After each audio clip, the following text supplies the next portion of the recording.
মেদিনীপুরের তমলুকের নন্দকুমারে সভা করেন বিরোধী দলনেতা শুভেন্দু অধিকারী। তিনি বিস্ফোরক তথ্য ফাঁস করলেন এই মঞ্চ থেকে।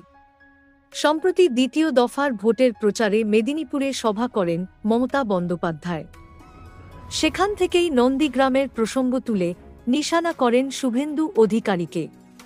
পুরনো স্মৃতি উস্কে নাম না করে শুভেন্দু অধিকারী ও শিশির অধিকারীর কথা শোনা যায় মমতার গলায়।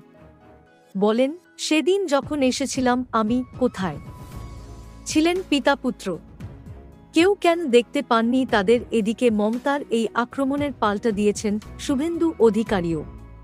কারও নাম না নিয়েই শুভেন্দু বলেন, এই মা ব্যাটা কোথায় ছিল নেতাইয়ে, কোথায় ছিল নন্দীগ্রামে? জানতে চাই, মা ব্যাটা আলালের দুলাল। হেলিকপ্টার চড়ছেন, ফ্লাইট চড়ছেন, এডিডাসের জুতোতে অ্যাডিডাস লেখা তুলে পড়ছেন, জানে না কেউ। এরই সঙ্গে নন্দীগ্রামে মমতার অনশন নিয়েও কটাক্ষ করেন বিরোধী দলনেতা। তিনি বলেন, নন্দীগ্রাম নিয়ে মমতার অনশনের নাটকও সবার জানা আছে। ক্যাডবেরি আর স্যান্ডউইচ খেয়ে অনশন করেছিলেন মমতা।